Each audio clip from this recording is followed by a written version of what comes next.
Well, hello everyone. How are you? My name is Denise Farrell, which is right there. Actually, I just changed my name to Denise Von Farrell.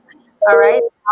And I'm excited about what we have to offer you tonight. The title of this series actually is The Amazing People I Have Met on Social Media.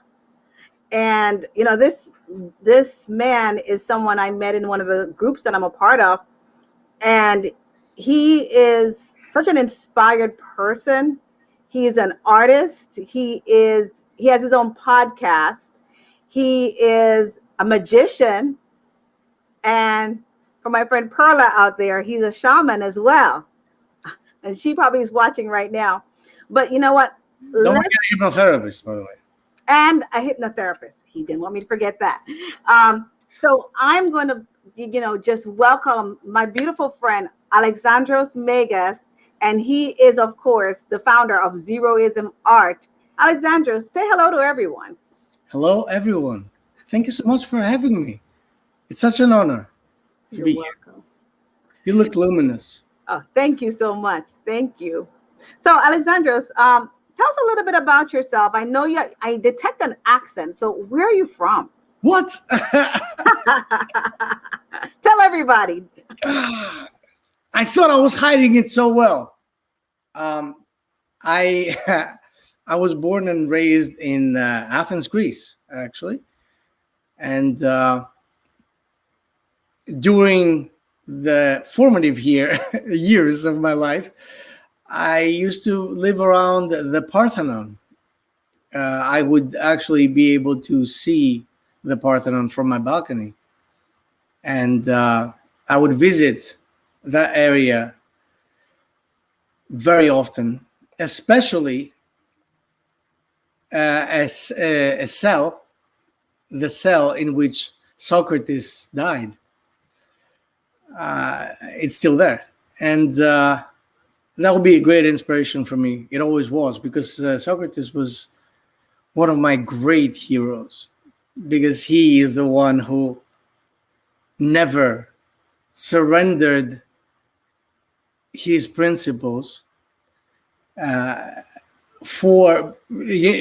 because he was asked to and forced to, in essence, to defy and deny everything he taught all these years, all his life, to save his life. And he was very willing to just take his own life right there, and drink the what is, I remember what it's called, I can't hear you, actually, you're muted, but Is it hemlock? the hemlock, right? Exactly. Yeah. Thank you. So wow, what a soul, what a spirit. I always draw inspiration from the way Socrates lived his life, and of course several others of my ancestors. So it's the Greek in me. Nice. Very, very nice. When I think of Greek, I think of the 300. That movie. Yes, Yeah, Greek. Yeah. Leonidas was another one of my great heroes, and actually I'm half Spartan, so yeah, so I can relate to. Nice. Very, very nice. It's talk about principles, man, and talk about being a person that defies any force that tries to turn you into something else, something you're not, right? It's so funny. That's probably why we clicked, because I found out during this pandemic that I am part Maroon. And the Maroons were the people in Jamaica who actually helped. They were free from slavery in the 1400s, and they lived in the mountains, and they defeated the British. And yeah, Nanny of the Maroons. I found out that we are related to that group of people, that tribe. So, hey, you know what? What do you know? We're warriors in our blood. That's awesome. Well, everybody, if you're just tuning in, my name is Denise Von Farrell. That's my new name. And of course, Mr. Alexandros Megas. And we're going to talk about a concept that he created called magical portraits. And we just finished meeting him So now I guess it's time for us to ask him some questions because I know we only have a limited amount of time here. And guys, if you're watching this, we want you to leave wonderful comments. We want you to hit hashtag replay if you're watching the replay. And of course, my intention is to create value for people and to help people to be better. All right. Because remember, you have the power. No one else has the power but you. And that's what I always tell everyone. So I'm going to ask Alexandros some questions that people sent in when they heard that this man was going to be on our platform. You see, he's going to be big. He's big, and he has a concept that when people catch this, oh my goodness, he won't even have space to do appointments anymore because when people get it, it's going to be big. He already has clients in Austria. He has a couple clients coming up in Ireland and so forth. He's actually going to be global. So listen to what makes him special. So let me pull up some questions for you. So Alexandros, one of the questions that I know we thought people might want to know, I know you thought so too, is answer the question of how do you see yourself, or how does the average person see themselves, and how could the way that they see themselves destroy their life? Well, it's actually, I was just reading something by Neville Goddard. It's what a synchronicity, and in which he says nothing is more important to us than our conception of ourselves. Nothing is more important than our conception of ourselves, which means nothing is more important to us than the way we see ourselves. So, what is that way? Right? If nothing is more important than the way we see ourselves, our lives, our realities are heavily influenced by that way in which we see ourselves. Mm-hmm.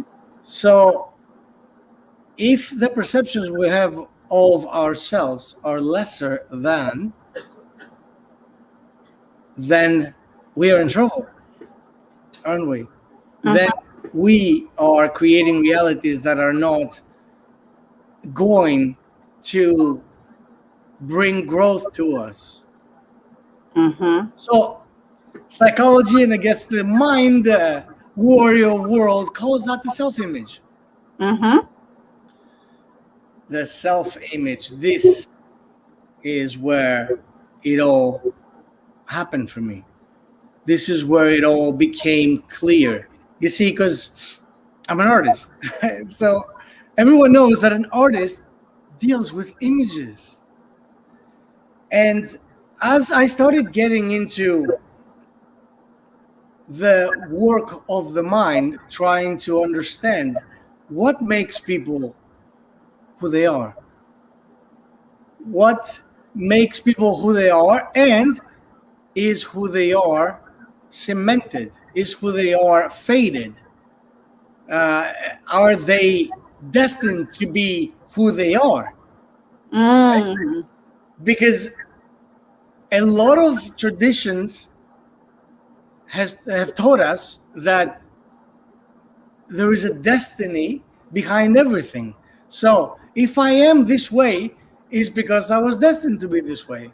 I know my ancestors were heavy believers in destiny, but I guess in the way that we see things nowadays, I think destiny has a different meaning. A destiny is more of a purpose in life. You see, it's not, destiny is not what we find ourselves be. Mm-hmm. Destiny is what we make with ourselves. Yeah, we decide our destinies. That's for sure. Definitely. Because when we come in, we are like clay. That's how I look at it. We're like clay, and we're soft and mushy and malleable. So then we start sculpting that thing that is to become ourselves. Mm-hmm. And most of us, somewhere along the way, because of what we call our conditioning, which is stuff that happens to us, the programming that we receive from the outside society, the outside world is starting to shape that mold and make it something that is not necessarily something we would consider a masterpiece. But we learn to believe that that thing, that mold, that sculpture that we made of ourselves is, but it's the best I can do. You know, uh, what are you gonna do? Such is life. You know, Mm-hmm. but it's not like that at all. I realized early on, a couple of decades ago, actually, as I was getting heavily into hypnotherapy and understanding what it is to be dealing with that thing called the subconscious mind, and trying to find out who the driver of this vehicle is, you see. And this society has taught us that the driver of the vehicle is what we generally refer to as a conscious mind, our logical, rational part. And that couldn't be further from the truth. Mm-hmm. Mm-hmm. Because the reality of it is that we don't have any conscious agreement with most of the decisions we make in life. Most of them. Ask me how I know that. Well, I know that as a hypnotherapist, and I know that as someone who's worked in the advertising world. And advertising and marketing know that very well.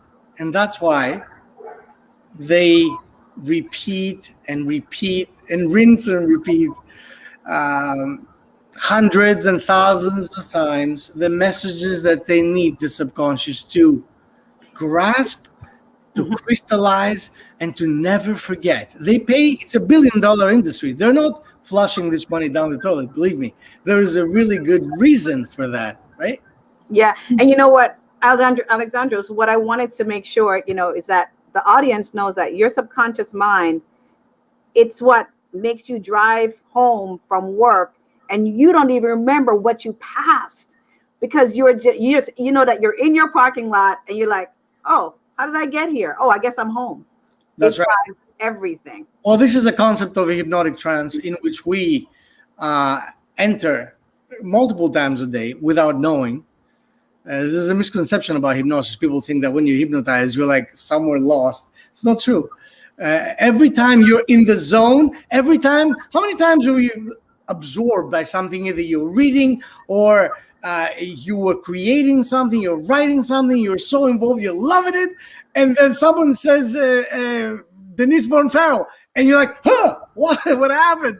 It's because you were in a heavy trance. That Mm-hmm. means that you were both um, uh, conscious mind and subconscious mind heavily involved. Your emotions and your logic were merged together. When emotions get into play, things start happening. Yeah, it does. It does. So, okay. So I got some questions for you, some more questions for you. Mm. So you talk about art, the magic of art, right? And you talk about the art being used to tap into the subconscious. But why is art magical for you, in your opinion? Great question. That is actually one of the things that bother me the most about the way that art is perceived in this day and age. And I'd say it's been several decades that the concept of art has degraded. Look, art, if you look back in history, every civilization considered art sacred. Art had a big play in the sacred teachings, the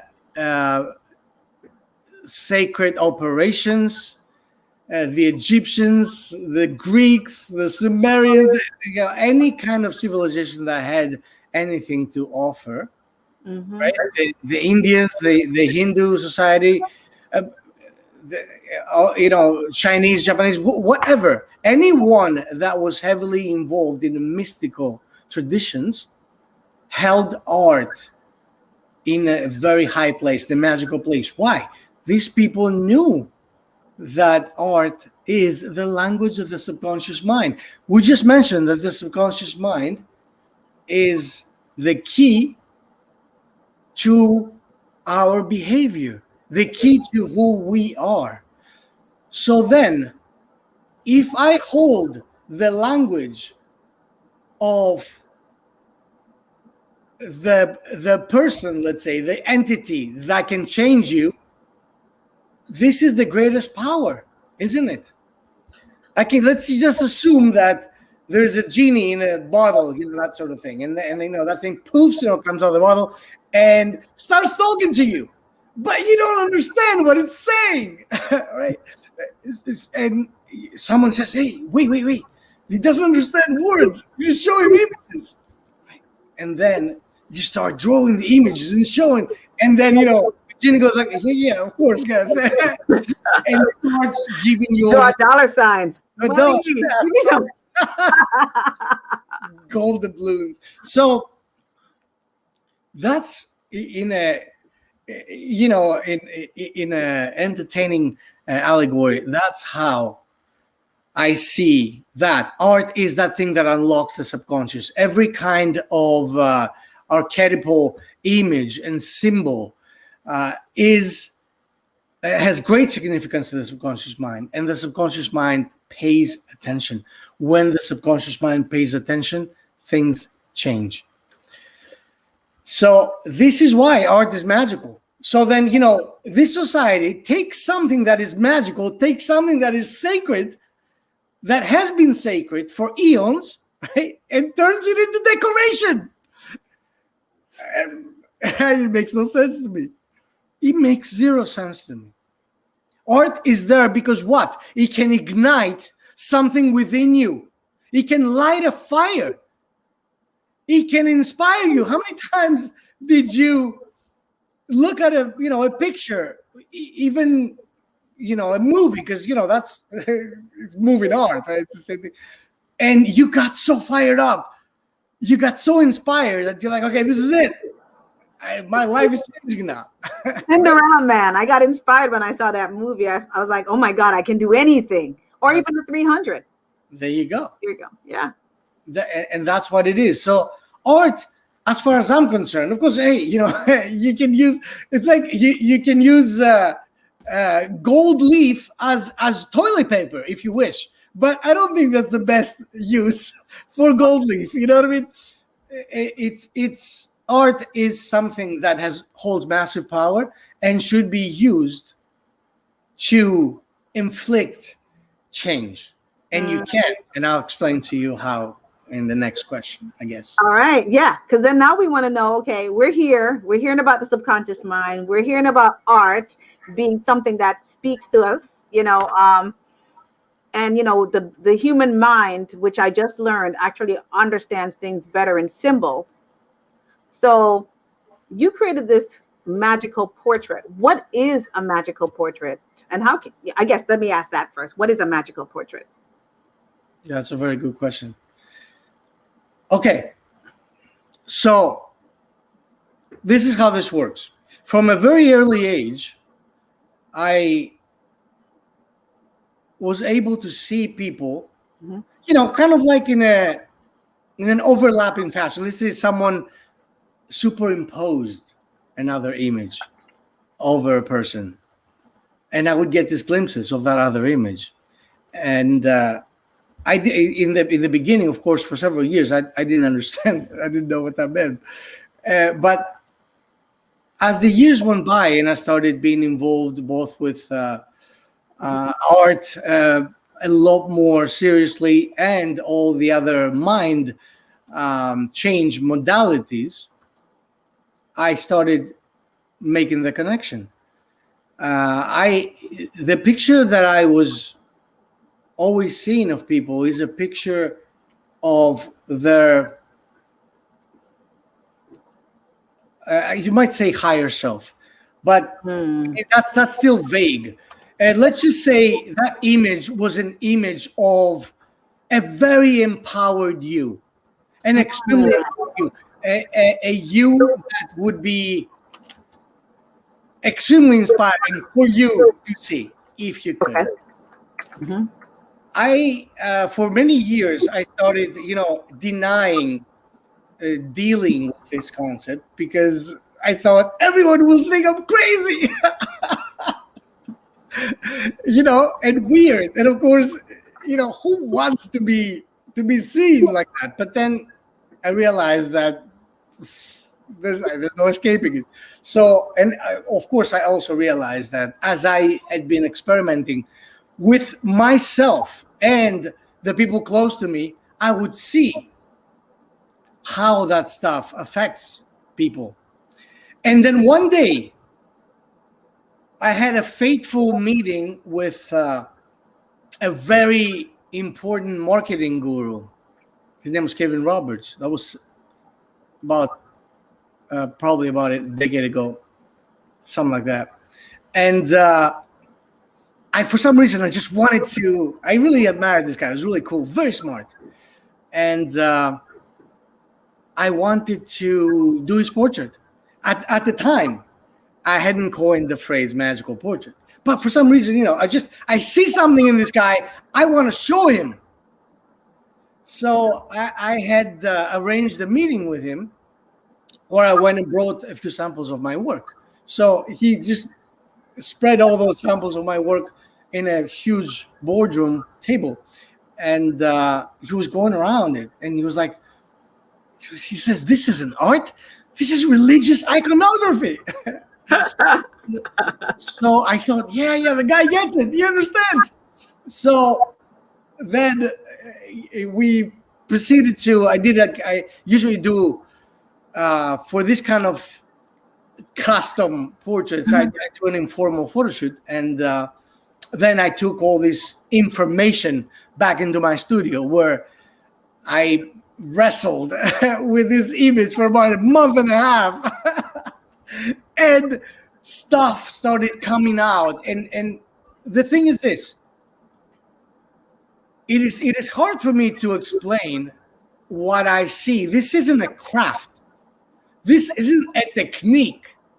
This is something that jumps out and is being projected in my mind. You see, the technique is what helps me put it down on canvas or whatever, on paper, whatever the surface may be. So it's not, people get lost in the, but what do you use, oils? I mean, it doesn't matter what I use. You know what I mean? That's not the point. The point is whatever comes through the birth canal of my imagination when I am faced with this individual needs to be put down. So, to make the long story short, I completed this portrait, a giant 60 by 80 inch portrait, and I brought it back to this man. And I had another appointment, of course, because it's very busy. Like I said, it's famous, worldwide. So I was waiting there, and I was very nervous. I'm like, well, is he gonna hit me? Is he gonna like it? Is he gonna be like, what is this crap? Because I didn't know. So he gets in there, he sees the portrait, and he just stayed at a distance where he got into the door. He sees the portrait, and he just stayed there for perhaps a minute, and then he turns to me, and I could see he was visibly emotional, and which I was like, well, that's gotta be good. I hope it's good. So he comes over to me and he hugs me. Now, I might need to mention here that this man is a heavy business. You know what I mean? Like he's a heavy player. He's not a huggy. He's not a tree hugger. Yes, he's not a hippie. You know what I mean? So I just thought I would mention that so that it's clear. He was moved by the portrait. So he turns to me and he says, when I look in the mirror, I see my father. My father was not a good man. when I look at this portrait, I see myself. Thank you. Mm. You know, I think a lot of us, sometimes when we look in the mirror, we don't like who we see. That's right. Exactly. That's exactly the point. And you see, at this point, that really, it was a massive breakthrough for me because I thought this portrait is really cool. And that's how I see him. I didn't know what that meant. But to him, that meant that I offered him a vision of his true self, you see. I mean, how important is this, right? Like, what is that worth to anyone? And Mm. that was when I realized that this is the work I should be doing. Mhm. And that's why I call this portrait a magical portrait, because it is a magical transformation. It And, is. One of the Facebook users, I know you answered the question, but let's see. One of our Facebook users wanted to know the answer to this question, which I know you just answered it, but maybe customize it for this person. right. Well, it's not. That's a very good question. The picture will not help you bring out the future you. It will help out. It will help bring out the real you, because there's no future you. You see, there's no future you. There is a real you, and the reason why that real you is not screaming out loud right now is because it's covered up with 1,000 onion layers, Hmm. and no one can see who you are, including yourself most of the time. You know what I mean? And of course, we're all afflicted by the same disease here. This isn't like, I'm not saying, it's you can't see, but I can see. No, I had to go through the same process, believe it or not. No one is immune to the conditioning. It's extremely detrimental. So there is no, thank you for actually asking that question, because it's very valid. Yes, But a good there's no question. future you. There's no future you. You see, there is the real you. That's what you're after. I Hmm. hope that explains it. Yeah, that is so true. Because I first when I heard you talk about this concept, I was like, the future me. Because I was just like her. But then I'm like, who is the real me? Who am I? you That's right. know who did I come here to be? Am I a copy, or is there a unique me? And I like the concept of this magical portrait. It actually helps that person bring out the real them. That's right. And another thing I might add, people ask me because of course, these are all very valid questions. Um, they're like, well, they think that when they get the portrait, they're supposed to get some kind of logical explanation, right? Like, okay, so what do I do now? Well, clearly you don't have to do anything. All you have to do is be with this, because what we're interested in, first of all, you will be fascinated by that. That's enough, because that fascination means your subconscious mind is excited. When your subconscious mind gets excited, what happens? The Change happens. work. So that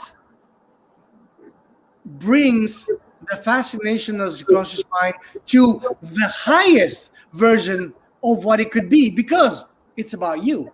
It's not all of a sudden, for the first time, the subconscious mind is fascinated not with outside noise, but with itself.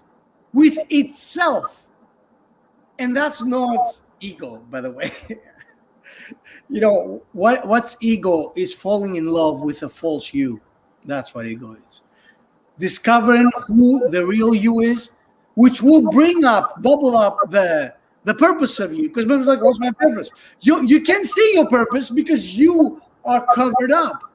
You're covered up. It's like someone covers you up with 32 blankets and then asks you, hey, can you see?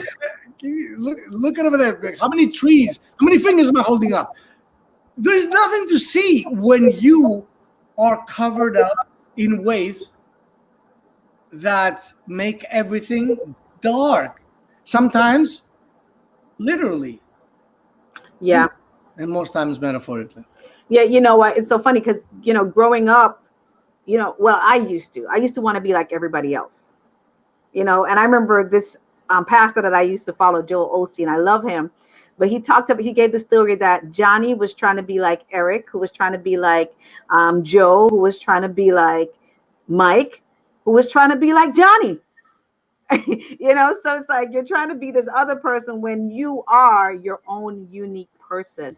And I think as a lot of people learn this, especially with a tool like a magical portrait, what we'll find is that, you know, then we can make everybody else aware, enlighten humanity so we can be our best selves. And once we're our best selves, then we can help each other and empower each other. So Absolutely, of course. That's why this is important. This goes beyond me. I believe me. I tried to stay away from that responsibility for a long time of having to craft these visions to put them down. Because believe me, it's very exhausting work.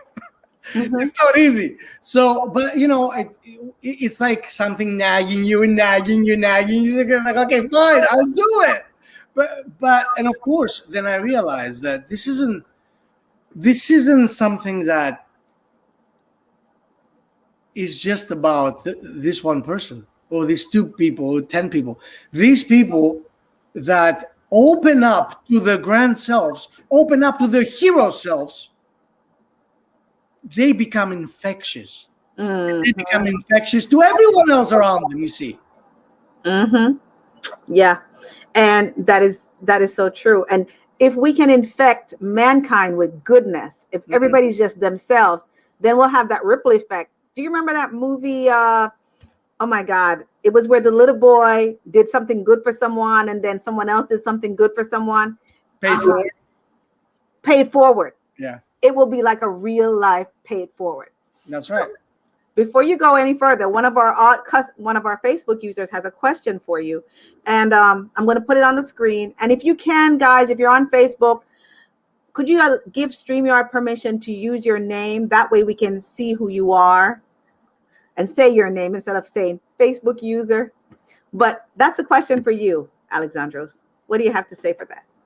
Absolutely. Of course. That's my purpose. This is of course we wouldn't be talking about that if that's the not the objective. That's the objective. And guess what? A lot of the times, actually, my good friend Denise von Farrell, she had a thought the other day. I posted several versions of my magical portraits on my personal page up on a banner. And she confessed to me that she was kind of spooked in the beginning. They looked kind of scary. And I thought that was a great thing to be exposed to. Because why? The question is, why are they scary? You know why? Because we're used to looking at ourselves as insignificant. We're used to looking at ourselves as small, teeny, you see. Like when you see yourself with fire in your eyes, when you see yourself in a way that, you want to jump out of that image and conquer whatever the world, we're not used to that. We think this is inappropriate. Oh, I shouldn't be like that, right? It is. Of course. It will look like you are on fire. It will look like you are unstoppable. It will look like you are ready to conquer yourself, because that's your greatest challenge. Conquering yourself. That's true. I hope that answers it adequately. Yeah. Your greatest challenge is conquering yourself in this time and space. One of the things I'd wanted to do, and guys, I apologize, I'll do this next time, or I'll put it up on my page, is we'll post some of the artwork because it's absolutely fantastic, the work that he has been gifted to do. Let's see. Is there anything, how would people contact you if they wanted to know more about magical portraits or, get a magical portrait? On Facebook and Instagram, you can find me at Zeroism Art. I'll post it. And of course, if you want to start, or if you want to find out more actually about them, of course, this page that I put up is new and it's ever evolving. But you can see, you can get a lot of information from it. Magicalportraits.vip. Mm-hmm. And if that's actually misspelled there. Okay, I did. Oh, yes, I did. I turned the numbers, the letters around. All right, there you Which go. is cool. It's cool, but it was No, no, they have to find the right place. Sorry. anyway. Magical portrait. So Zeroism Art for Instagram and Facebook, and magicalportraits.vip. You can watch the videos. You can give me a call. I actually have my number up there if you need to find out more, and I will be delighted to explain. Believe me, this is a concept that is, in many cases, it's not easy to explain because it's something that is very new. So I get it. It's Did I do better there? no, actually, it's still I like spelled wrong. Oh my God. So the anybody can do this, all right? You don't need to know how to spell to get on social media.